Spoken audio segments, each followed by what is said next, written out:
The organisation Vote Leave and a number of other supporters of the Leave campaign have published an estimate of the total cost of regulation to the UK. You're familiar with that figure, aren't you? I'm familiar with various figures that have been published on this subject. And which one springs to your mind? There's a few different figures that spring to my mind. There's a figure from the British Chambers of Commerce. The Chambers of Commerce did have a series in which they used to address the question of EU regulation. I think the last one they did was something like 60 billion quid a year, but they stopped doing it, I think, 2010, 2011. Can't remember for what reasons. The main figure which tends to be used is one by Open Europe. Okay, and that is? That is 30 billion a year, roughly speaking, 33.3 billion. Which is per week? No, 33 billion a year. You don't know the figure per week? Roughly 600 million. That's what I'm asking for. Do you know how that figure is composed? Yes, they looked at a series of EU regulations, and then they looked at the government's impact assessments of those. Yes. Are you aware that they only use the costs, but don't seek to add up the benefits in order to arrive at that figure? I don't think that's accurate, actually. Then tell me what is. The vast majority of the costs, so their methodology was, they looked at all these things, they looked at the impact assessments. There are some benefits, but Open Europe's conclusion was that almost all the benefits didn't actually materialise that the government claimed would happen. Have you looked carefully at the place at which they have said that the benefits may not materialise? I've looked in their text. I looked at the report a few months ago. I haven't looked at it since then. If you do so, you'll find that that remark refers only to the benefits of the removal of the costs and benefits of climate regulation, not of all regulation. I don't think that's true, actually. If you look at their website, it's not what it says on their website. Do you want me to read what it says on the website? By all means. It says it has the total cost, and it says Open Europe estimates that 95% of the benefits envisaged in the impact assessment have failed to materialise, quote unquote. That's not referring just to energy, as you mentioned, it's referring to all of them.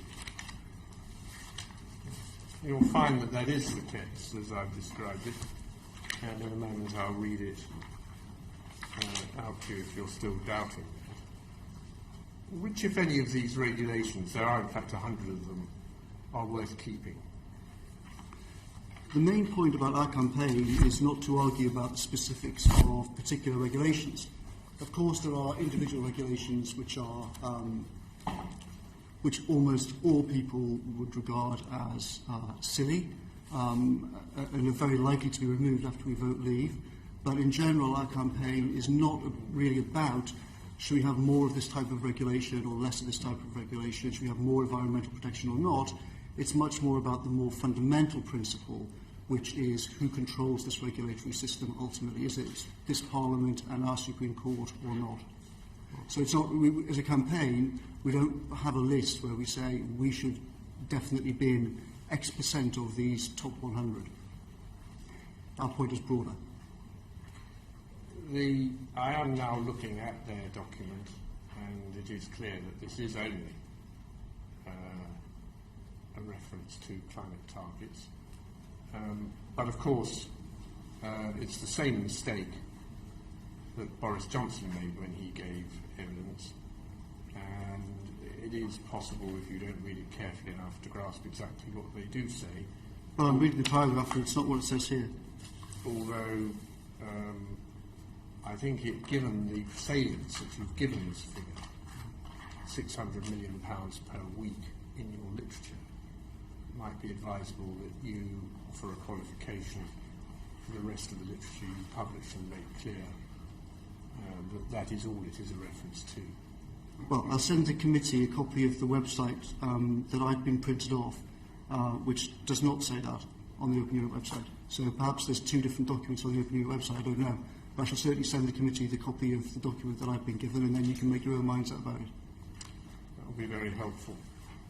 I'm just going to come back to the question I asked you a moment ago, which is what it is that you think of the regulations. There are, in fact, 100 regulations that have been costed by Open Europe in order to create the 600 million figure that you think might be worth keeping.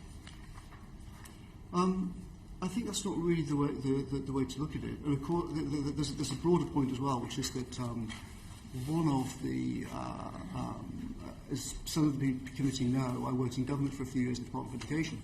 One of the areas from EU regulation which was most destructive, which delayed public buildings by the most and cost billions, was the whole range of EU procurement. And EU procurement is not even touched on by Open Europe. One of the great benefits, largely undiscussed in the entire debate about voting to leave, is that we will be able to get out of these nightmarish procurement rules. PricewaterhouseCoopers did a big audit of them, suggested that it adds something like 30% to the costs of projects in 200 days. When you aggregate that over the entire public spending field of hospitals, schools, aircraft carriers, you name it, you're talking about huge amounts of money, but the government unfortunately refuses to investigate this issue, and there are no really concrete numbers on it.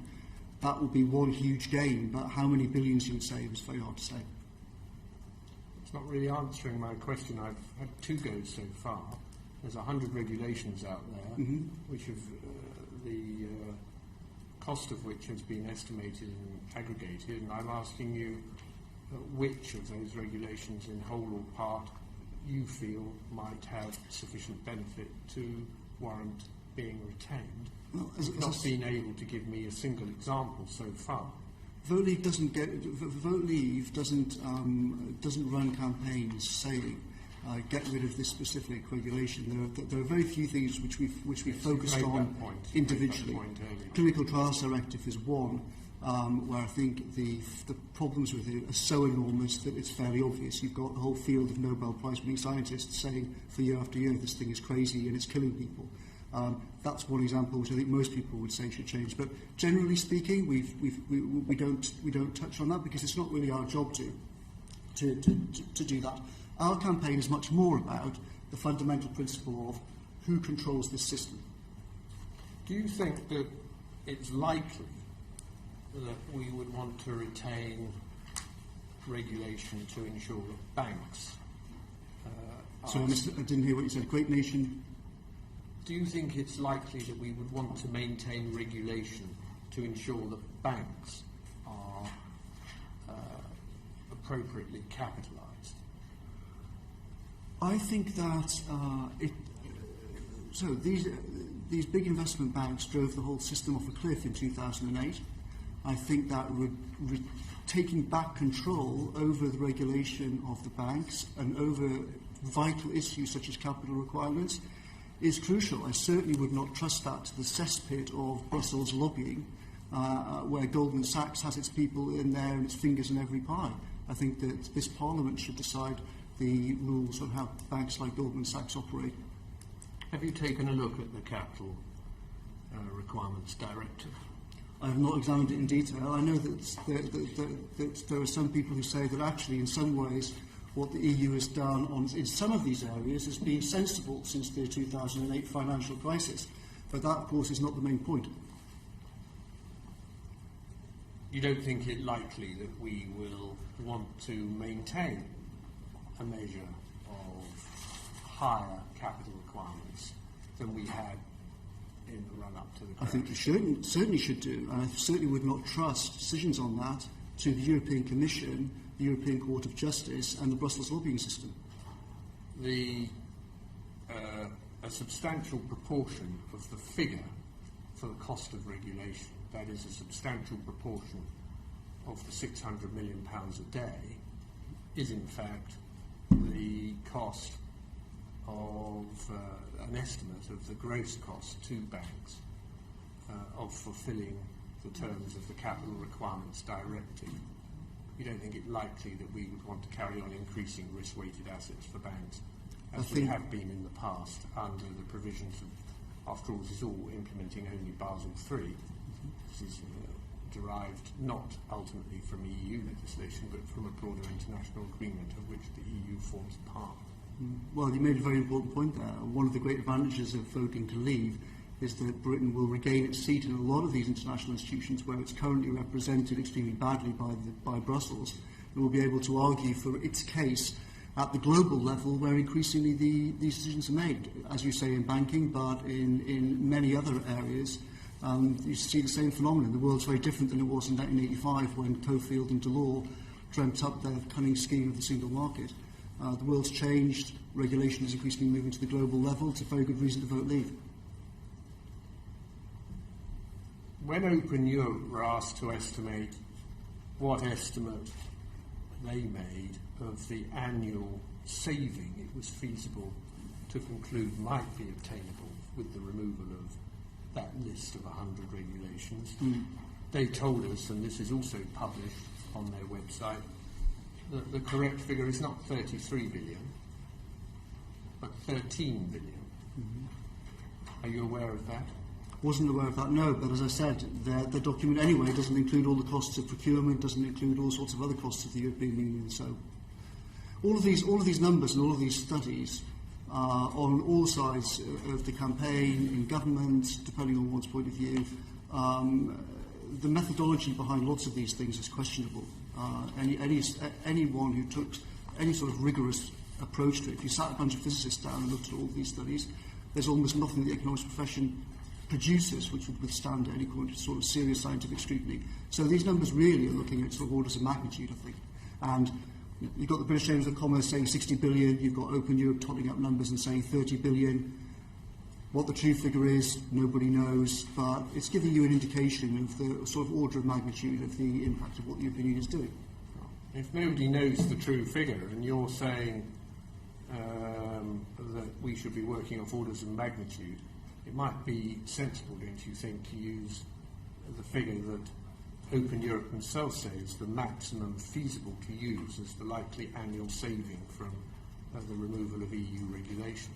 Well, what we'll probably be doing is we'll produce something which brings together a lot of these different reports, the Open Europe report, the Chambers of Commerce, a lot of these different things, and says, here is a range of different estimates, here is a reasonable way of looking at it, the methodology is what it is, no one should take these things as any kind of specific indicator, but it gives you a rough idea.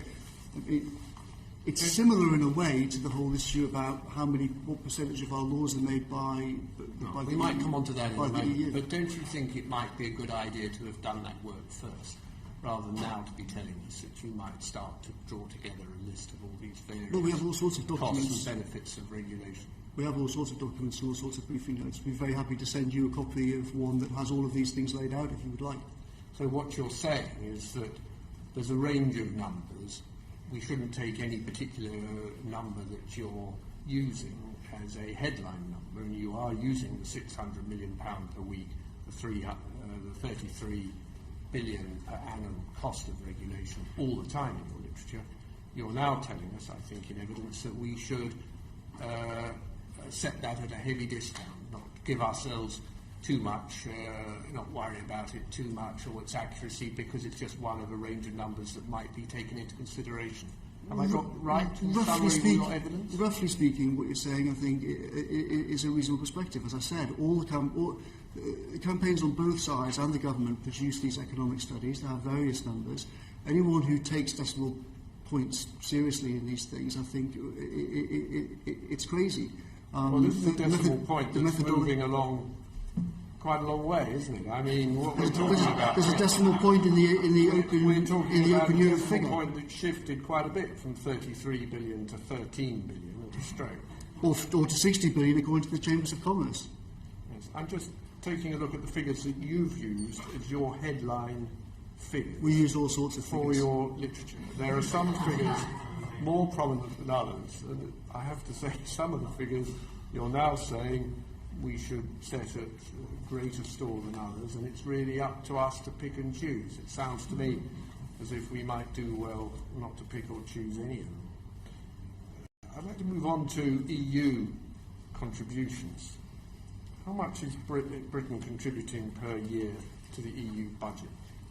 According to the ONS, it's I think it's 19.7 billion, okay. 19.1 billion. You are aware that there is a rebate in place, don't you?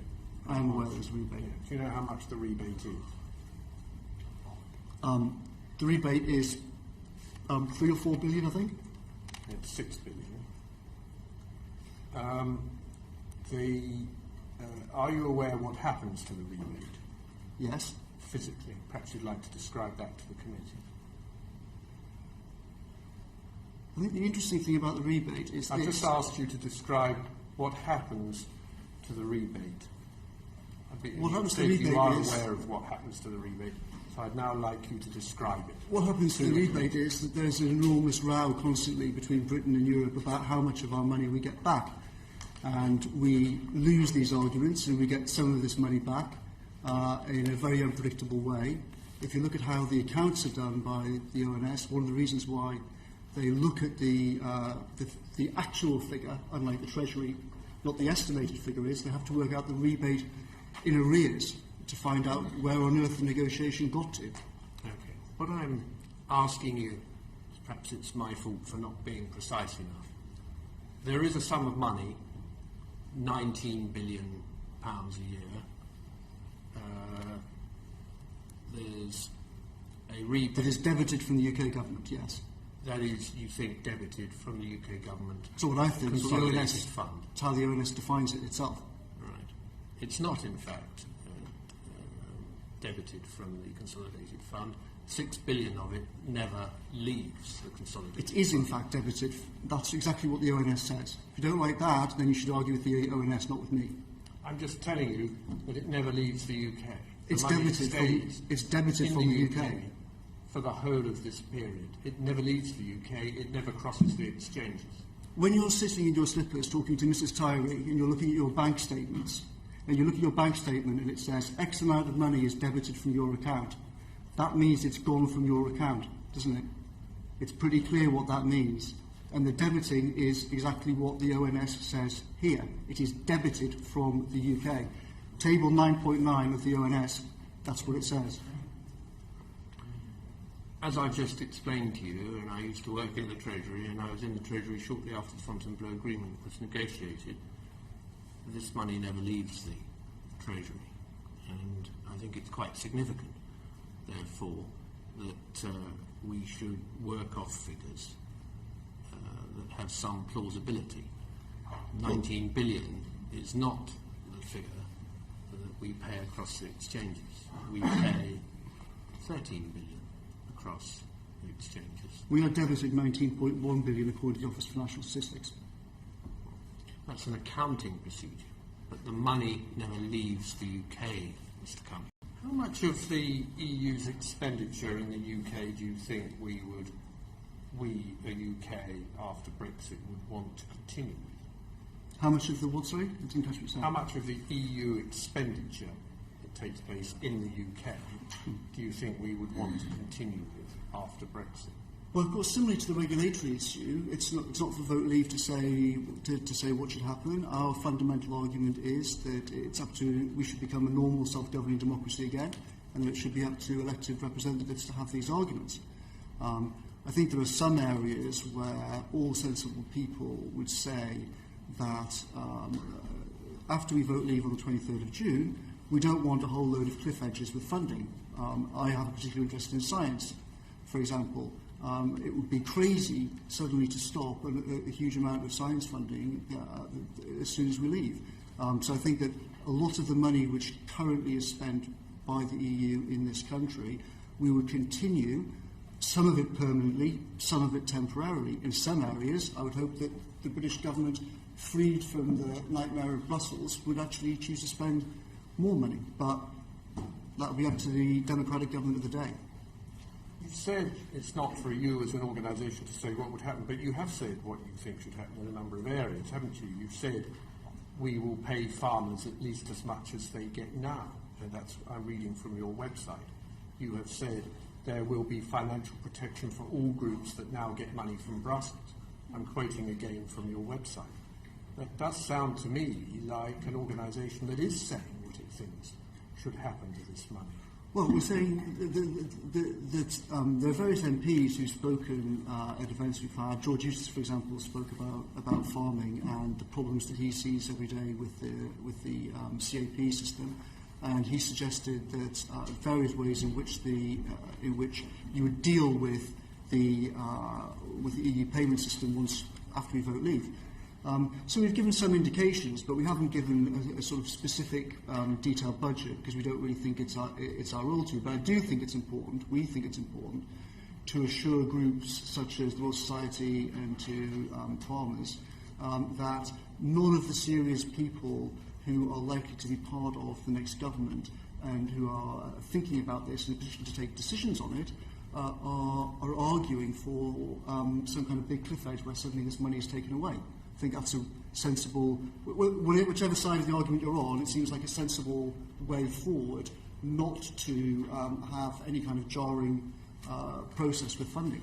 But we are agreed, aren't we, that where you say there will be financial protection for all groups that now get money from Brussels, there will be a sum of money, a cost of that financial protection. Certainly, of course. Right. Have you made an estimate of what that might be? No, because it depends on exactly what the government of the day decides to do and exactly how it decides to do it. It hasn't interfered with your decision to carry on using the £350 million a week figure for gross EU contributions, has it? I mean, bearing in mind that we're not going to get anything like that sum, are we, if we're going to continue with all this financial protection? Bearing in mind that we are debited 19.1 billion a year according to the ONS, then that sum will be ours to spend as we wish after the 23rd of June. The truth is that you are spending quite a lot of this money even before you've got it back, aren't you? You're telling people, for example, that there are opportunities for extra money to be spent in the NHS, aren't you? Certainly, but once we stop being debited 19.1 billion a year, then there's a lot of money to go around. That doesn't even touch all of the other costs, for example, that the EU imposes, as I said before.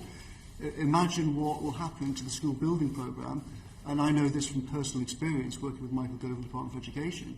There will be billions over a decade saved in school building programme once we are free of the horrific EU procurement rules. And that figure is not included. The £350 million a week figure that we use is an underestimate of the savings that we will make from leaving the European Union, not an overestimate. Oh. What do you reckon the right number might be? I don't know, but I guess I would say tens of billions, at least more than the 350 million a week figure that we. Well, let's work off annual figures, so we can. We've got a 33 billion figure. I don't know. Do you want to do a firm estimate while we're in the committee? You want to take the procurement? Or we're talking about the 19 billion figure from the money that crosses the 13 billion that crosses the exchanges and the 19 billion that's identified in the ONS as a gross contribution. Which figure do you think we're actually going to save here, Mr. Cummings? Well, I think that we will, at the very least, we will end the debit of 19.1 billion, which is a good start. But now we're talking about tens of billions. We're just trying to get a feel for how many more tens of billions. So that's 20 billion. That's a good start. You've then got the EU procurement rules. You've got EU energy costs. You've got all sorts of. There's huge amounts of ways in which the European Union costs us money. At some point in the campaign, certainly, we'll be totting all of these up, and we'll certainly send you a copy of the full bill. Why are you suggesting that you might want to advocate the whole of the £350 million per week that you say will be saved to the NHS? Some of our supporters do. We have Labour supporters such as Gisela Stewart and I'm not suggesting some of your supporters do. I'm suggesting you do as an organisation. Why are you as an organisation doing it?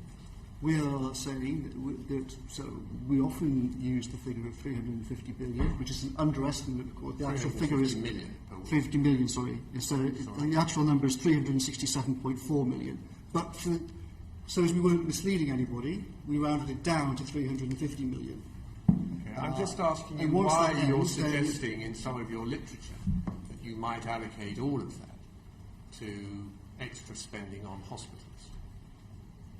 As an organisation, you are proposing that. As an organisation, we're saying that once we stop the 19.1 billion debit, then we will have £350 million a week, roughly speaking, to spend on our priorities like the NHS. And the NHS is the country's top priority, and it's a fairly obvious target for where a lot of these savings would be spent. I'm asking you the same question a third time. You have made it clear you think there are a number of other priorities that you personally might want to spend money on, such as science, and you've agreed that a number of other groups are going to get financial protection. Why have you nonetheless persisted with the idea that this same pot can be raided and used exclusively for the NHS? That's what I'm asking you. No, we're not. We're saying we've said.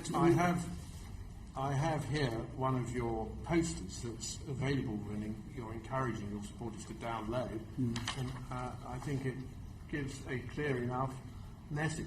Yes, very to clear any message. reasonable I hope the person TV cameras that can is see. telling you that we should give the whole of this 350 million a week to the NHS, doesn't it? We could certainly give the NHS a very large proportion of that, but also remember there's all the other money that we've saved as well.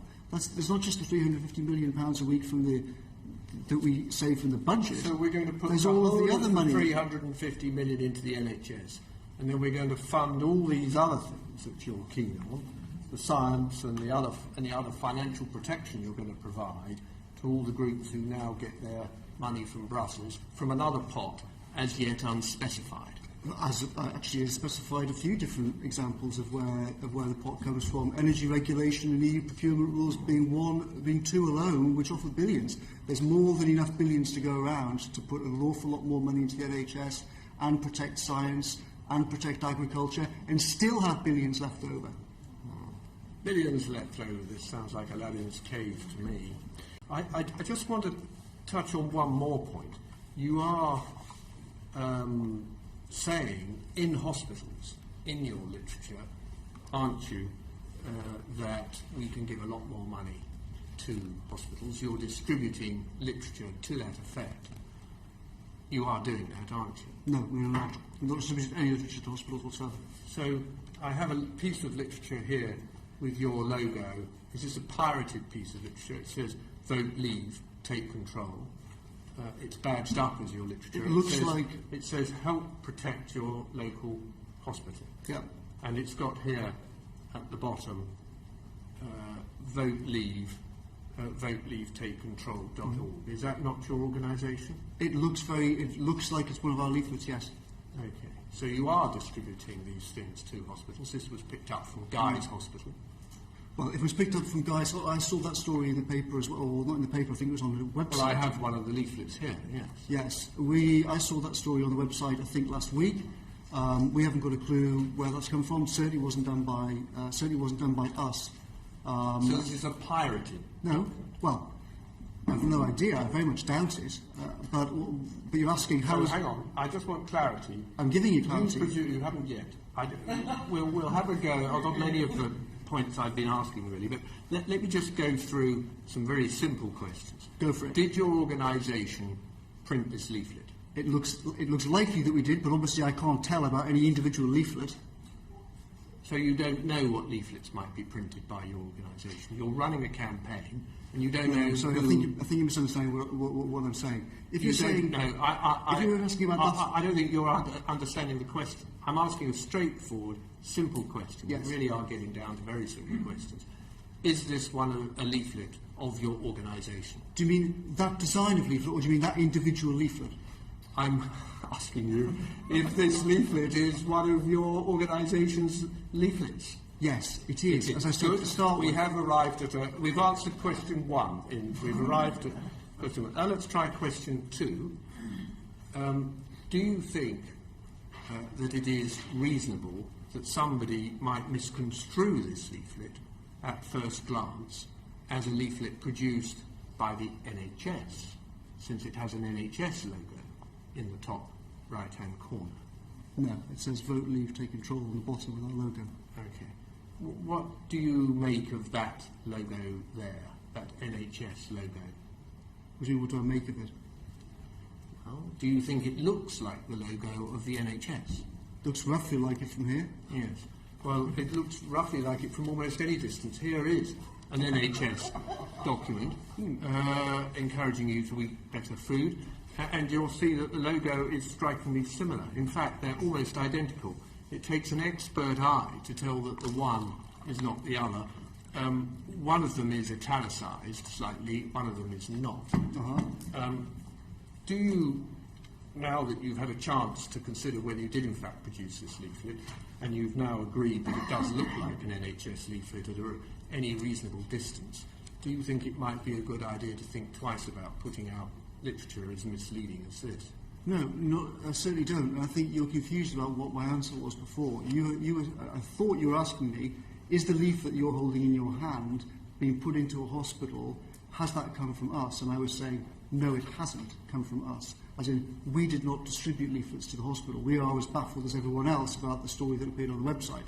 That hasn't happened because of us, hasn't happened in my direction. Nobody in the office knows why it's happened. That's what I was saying.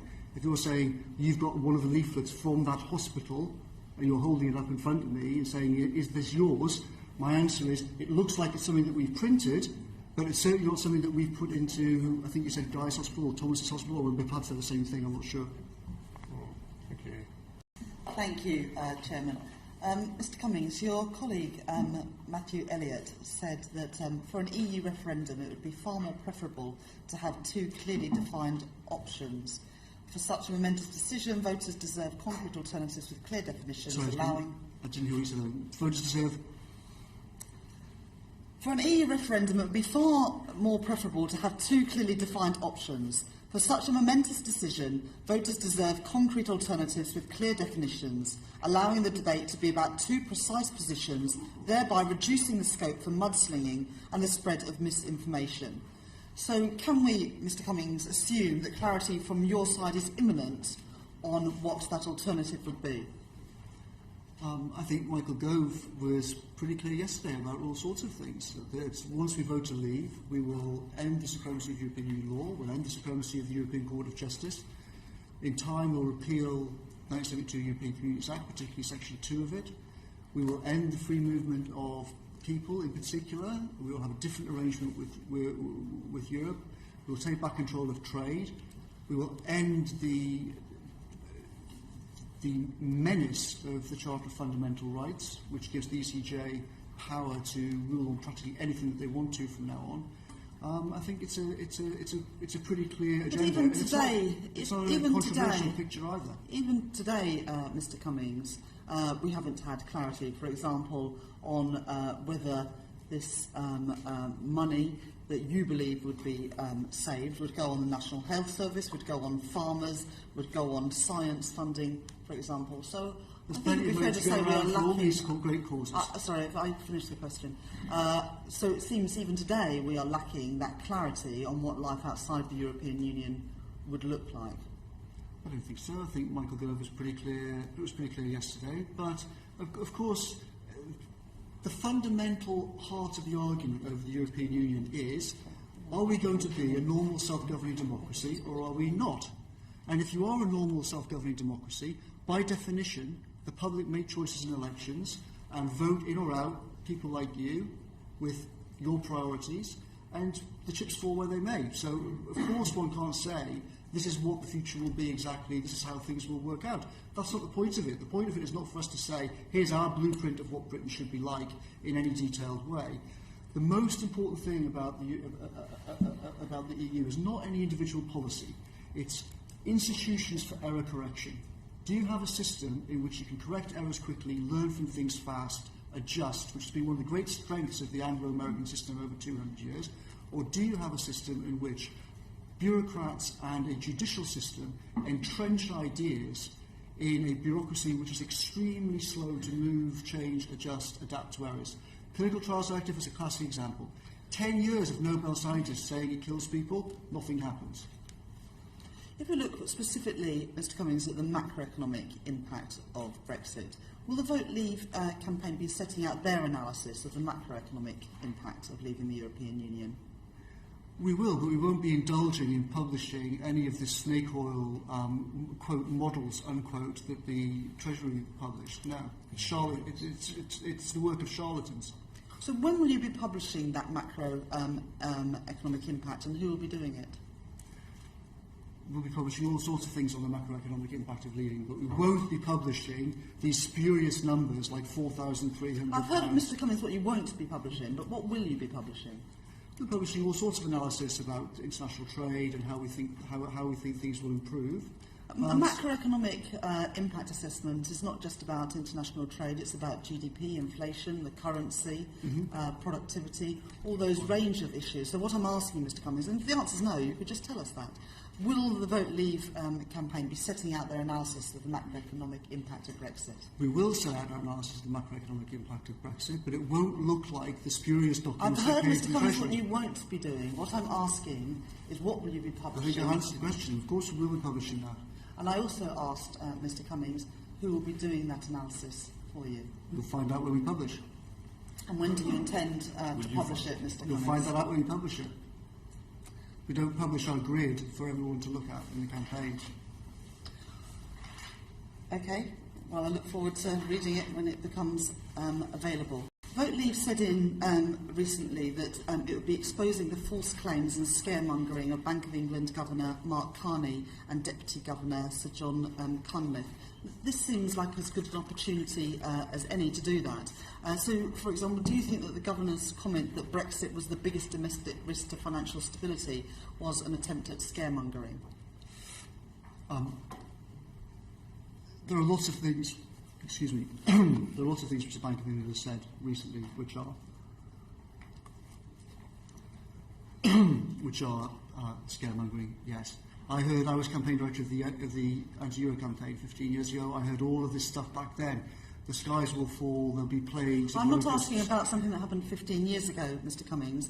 I'm asking about the recent comments that Bank of England Mark Carney made at this committee that Brexit was the biggest domestic risk to financial stability. Do you believe that those comments from the Bank of England Governor were scaremongering?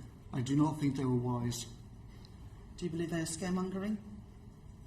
I've just said, I'll use my own words. I don't think they were wise. I don't think they're accurate. I think that the Governor of the Bank of England has made all sorts of mistakes in how he's intervened in this debate.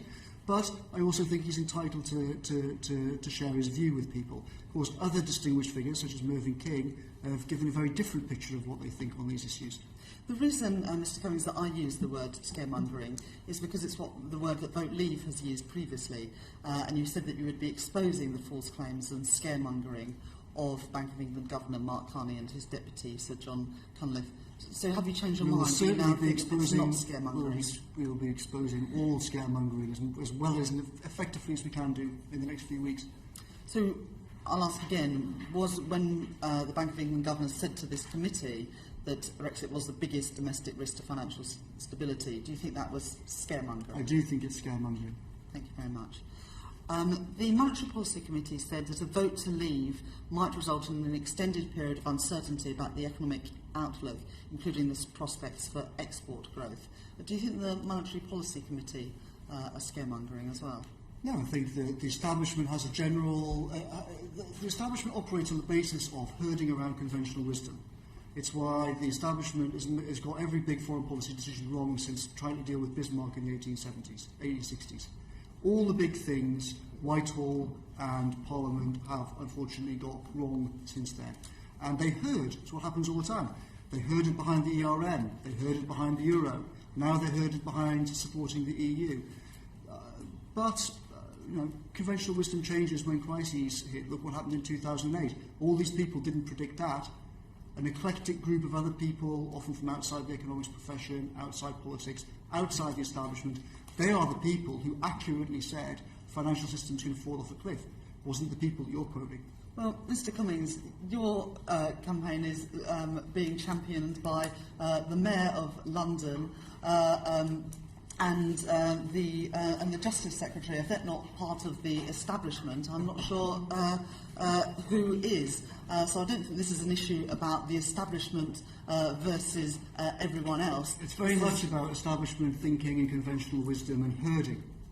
Well, would you not agree that the Mayor of London and the Justice Secretary are part of the establishment as much as the Governor and Deputy Governor of the Bank of England? No, I wouldn't. I think they are champions of an anti-establishment, anti-conventional wisdom thinking. And Michael Gove's been like that for many a year. Like that product of Eton. Yes, I was going to say, did his anti-establishment credentials stop before or after he went to Eton College? Exactly. I would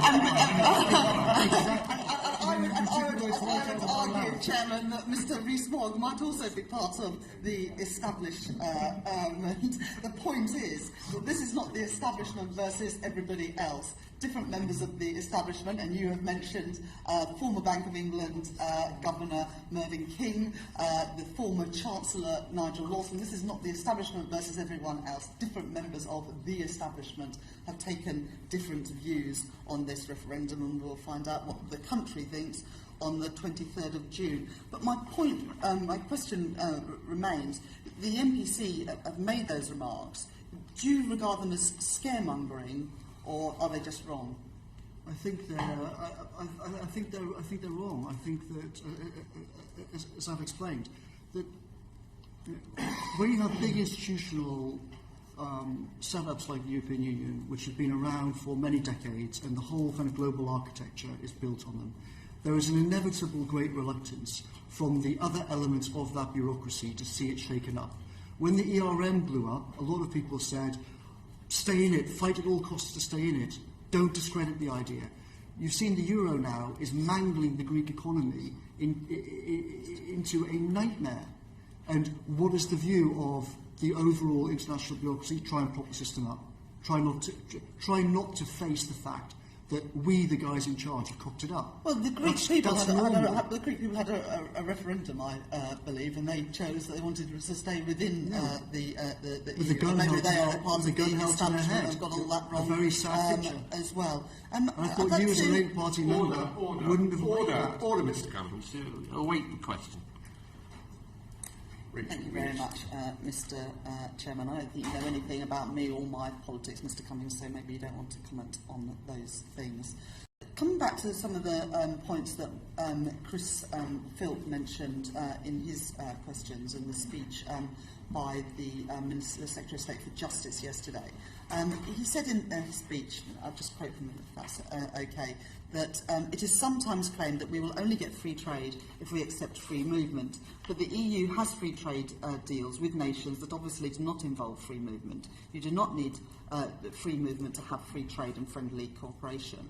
And of course that is true, but let's not confuse free trade with the single market, going back to the point that Chris Philp mentioned earlier. But isn't it the case that you may be able to get free trade outside the EU, but if you are outside the single market, you categorically will not get that same trade in services that we get today? Well, I think, as I explained before, I think there are many aspects of the single market which have been very damaging, not just for Britain, but for the entire continent.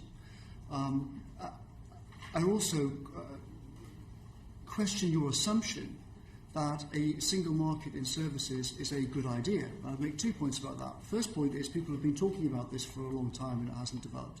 The second thing is a single market in services would actually be deeply destructive for Great Britain. We attract the biggest proportion of investment into the European Union precisely because we have a different legal system to Greece, Italy, Portugal, Spain, etc. We have a common law system, we have a system of courts, contract, insurance, etc., which is the reason why we suck in all this money from all around the world. The idea of harmonising our rules on all of this with Greece would be disastrous for these investment flows. So I reject your premise. The idea that we want a quote single market in services is false. Harmonisation of all of these rules is damaging often. Occasionally it's a good idea. But also, when it is a good idea, it increasingly makes sense to make those rules at a global level, not at a regional level. There's a very good reason for that. When you make it at a global level, we can then have choice and flexibility about how we actually implement them. When we take it via the EU route, the ECJ is in charge of how we implement it and stops us ever getting out of it if it goes wrong. I'm not sure if it's really answering my question. In the city where I'm a Member of Parliament in Leeds, financial services is a very big part of our local economy, and financial services are huge employers in the city, so a lot of jobs depend on financial services. At the moment, there's passporting arrangements that if you are abiding by the rules in your home country, you can operate in other European countries as well. That's because we're part of the single market. Yeah. If we were to leave the EU, you may get a free trade agreement, so no trade tariffs. But it's hard to see, given the comments of people like Wolfgang Schäuble, that you would have the same sort of trade in services outside the European Union. Would you agree with that? I mean, you may think it's a good thing, but would you agree with it? The single most important thing with the city and financial services is that we control the wide boys at Goldman Sachs and JP Morgan who drove the economy off a cliff in 2008. These banks often behave disgracefully. They pay themselves disgracefully. The most important thing is we control their behaviour in this country.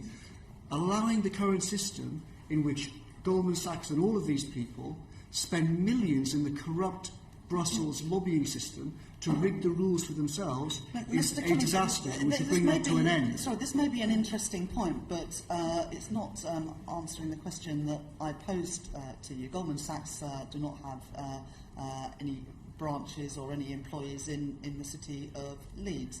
What I was asking about was the passporting arrangements and whether we would have the same sort of access to the services market across the European Union if we were outside. That's not about regulation, it's about those passporting arrangements. Passporting is part of regulation, that's the whole point.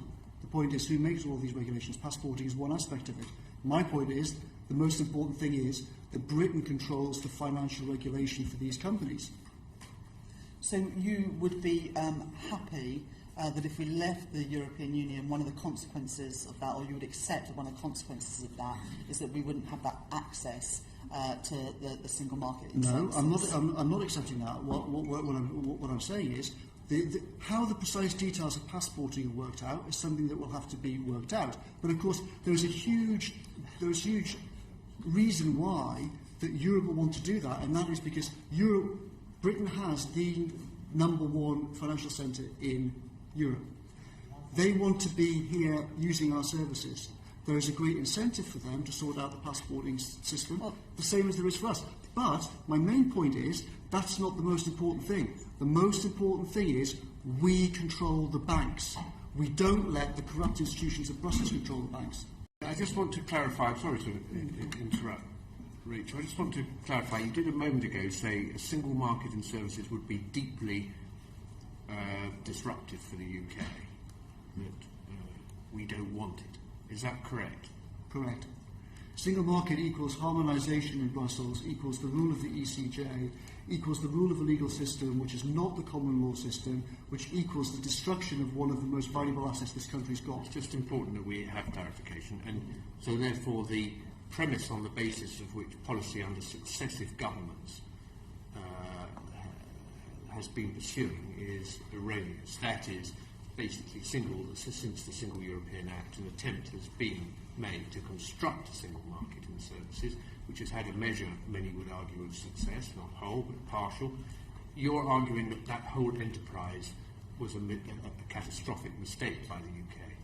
The whole enterprise has been misconceived from the beginning. Whitehall totally blundered at the very start of this entire process. So you're saying yes to what I'm Lord saying? Cofield, I'm saying definitely yes. Okay. Cofield and Delors set the whole single market process away.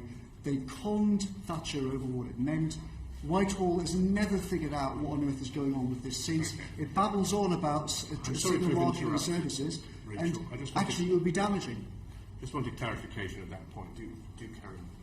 Thank you, Chairman. So, not being part of the single market is not something you would regard as a sacrifice. You think it is one of the reasons to leave the European Union is to leave the single market? I think that one of the great reasons to leave the European Union is that we end the jurisdiction of the ECJ and the Commission over all of these things, this whole regulatory regime, of which the single market is the biggest aspect. I would remind you that the ECJ's and the Commission's definition of the single market includes the euro and the Schengen area. So being outside lots of parts of the single market is not controversial. I think we've already had this exactly. discussion. So the real question is... Cummings, we're not part of the single currency, we're not part of Schengen, we're not so going we're to be already part outside of the two biggest single market projects already. And we'll be adding to that.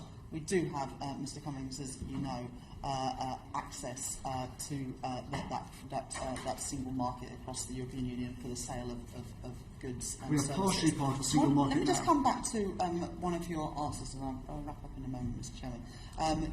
You said that other European countries would want to do deals with us because they want to access, for example, the financial services in London.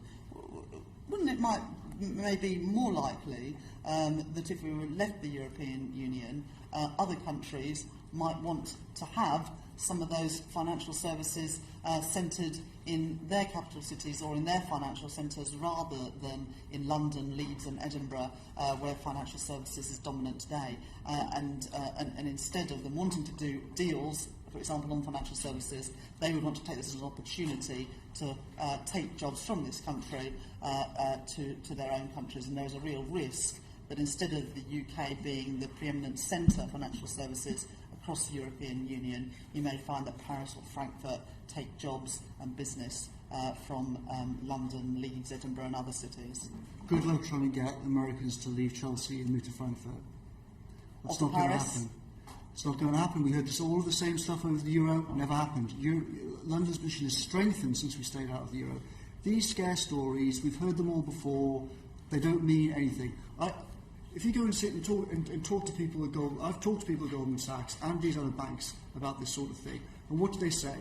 They say privately, of course we've got to be in favour of the single market in public. We have to negotiate with the European Commission every day. They've got us by the balls. Of course we've got to go along with this. But do you think I'm going to move? Do you think I'm going to go and move to Frankfurt? Of course I'm not. Clear, the evidence that they have given both to this committee and in other fora, making clear that in their view there are benefits to their organisation from membership net is false. There's two different things. Sorry, I just want to be clear. Is that correct? I'm giving you very straightforward, simple questions. Is it false or not? It's partially correct, partially not. They do think that the current system that they've got rigged with the European Commission is in their interests. And they are right in lots of ways, because they spread their money around Brussels very liberally, and they buy regulations that help them. But the idea that, if we vote to leave, these Americans are going to leave Notting Hill and move to Frankfurt, I think is for the birds. I just want clarity on that point as well. What you are saying is that they are using cash to bribe their way in Brussels to obtain regulations that suit their firm's interests. Did I get that? On a huge scale. Okay, so they're engaged in a form of bribery to obtain the legislation that best suits them. Well, definitions of lobbying and bribery are always very difficult to draw clean lines between, aren't they? I see. And what you're saying is that that line is being blurred all the time by Goldman Sachs at best, and perhaps they're the wrong side of it. Is that what I'm saying? Is everyone knows that Brussels is a deeply corrupt city, and everyone knows that the European Union is a deeply corrupt institution. Its accounts are it can't even cheat its own internal auditors well enough to hide the fact that its own accounts are dodgy, and every year it has to admit that. So I don't think that's a controversial position. I think we are finally, we're not quite in the way perhaps all of us expected, getting somewhere this afternoon with this evidence from Vote Leave, who are, after all, the official campaign for those who feel that we should leave the EU. Thank you for coming this afternoon. Thank you for inviting us.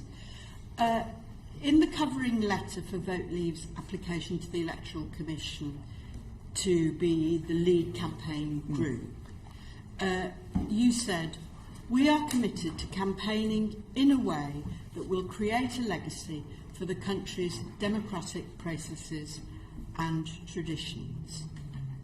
I wonder if you could explain how this squares with the plans which you expressed to the Telegraph in November 2015, that you would target the annual meetings of companies that support remaining in the EU. Well, so it depends what it is you're talking about. There has been an exercise by the CBI, a dreadful organisation which has consistently misrepresented business opinion to try and use its weight with the BBC and to persuade people that most businesses are in favour of the EU and in favour of further integration. As you will have seen, the British Polling Council described their last attempt at doing this as, quote, dodgy, unquote. There are also all sorts of complicated aspects of how various businesses... You'll be aware that dodgy is a word that we don't use in Parliament. I know it's a word you don't use in Parliament. I'm saying I'm directly quoting what the British Polling Council described the CBI's methodology as, quote, dodgy, unquote. So that's not my term, that's the British Polling Council's description of how the CBI conducts itself. These things need to be exposed. I witnessed exactly the same process on the Euro campaign in 1999 when they lied repeatedly about their membership then.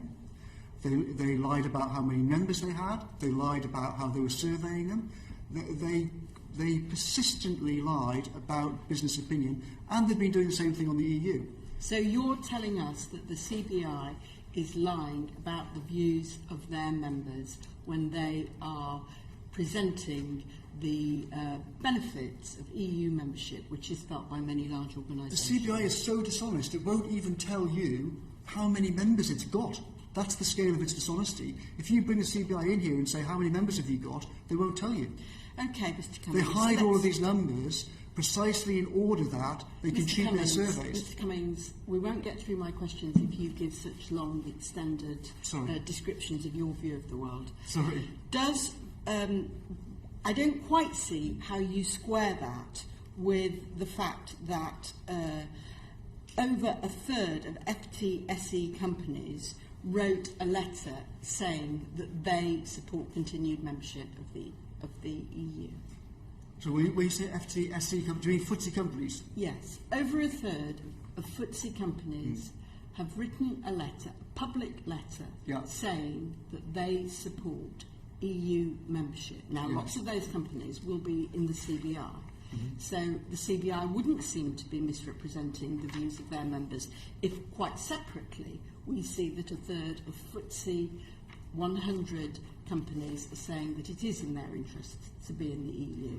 Well, remember the CBI also laughably claims to be the voice of British business, not just the voice of the 100 biggest companies in the country. So it ought to be representing the views of non-FTSE companies as well. Of course, in fact, they're lying about that and they don't do that, but it doesn't tally with what you're saying. Do you have the support of any FTSE 100 companies, Mr. Cummings? Simon Wolfson recently came out and said that he thinks that the EU is a bad idea. As an individual, but do you have any companies saying that they think it's a good idea? Generally speaking, the people who are on our side tend to operate on a personal basis for exactly the same reasons as I was just talking about regarding Goldman Sachs.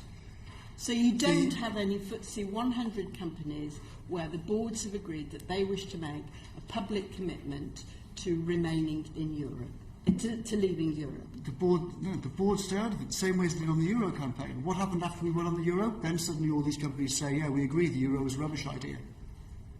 So you think this is just a piece of games playing? I know it is. I know it is because I meet these people all the time. Well, you don't have a monopoly on meetings with people from industry. How many jobs do you think in this country relate to exports to the EU, depend on exports to the EU at the moment? I think that there is no good number for that because words like depend are so they're meaningless. You think it's meaningless to say that a percentage of the company's turnover which comes from exports to Europe means that a proportion of the jobs depend on exports to the EU. Is that what you're saying? I didn't quite follow what you're saying, but I'll say what I think.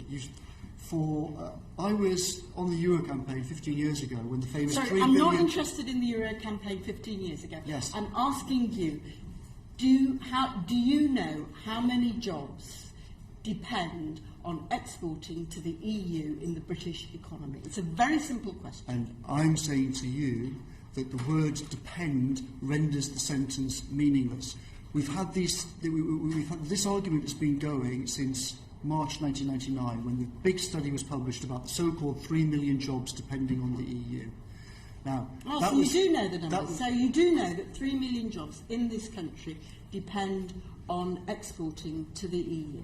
I spoke to the guy who did that report the day the report was published in 1999, and do you know what he said? He said that the use of this campaign, of this report by Britain in Europe, is, quote, worse than Goebbels, unquote.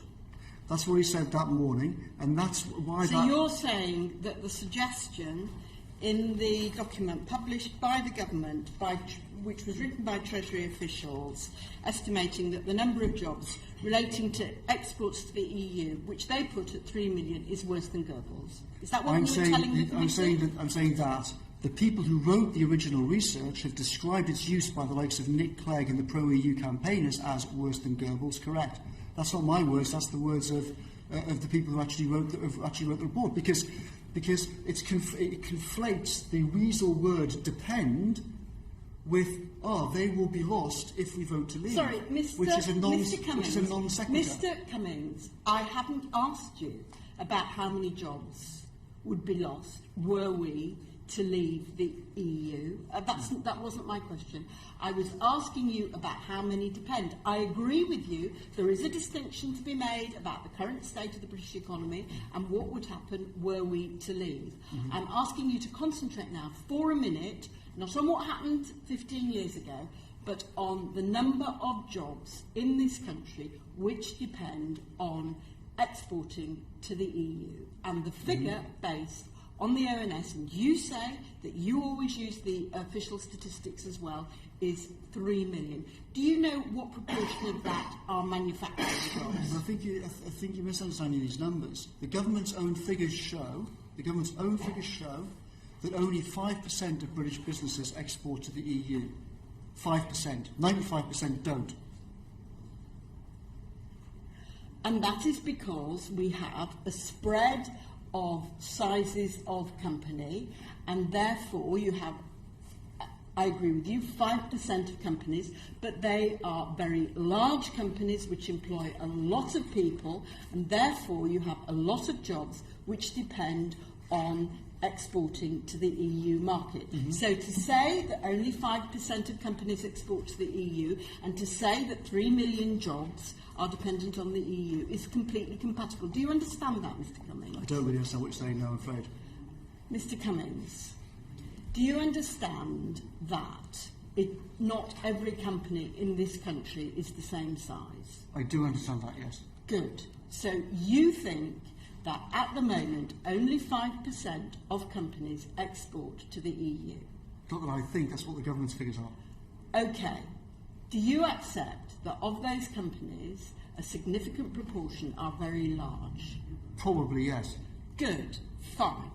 Now, of the 3 million jobs which are dependent on the EU exports... How do you define dependent? I define dependent as working out the proportion of turnover. But if I might say so, I don't understand what that means. What do you mean? Mr. Cummings, in a select committee, the convention is that the members ask the questions and the witness provides the answers. And you seem to have some difficulty with that, if I might say so.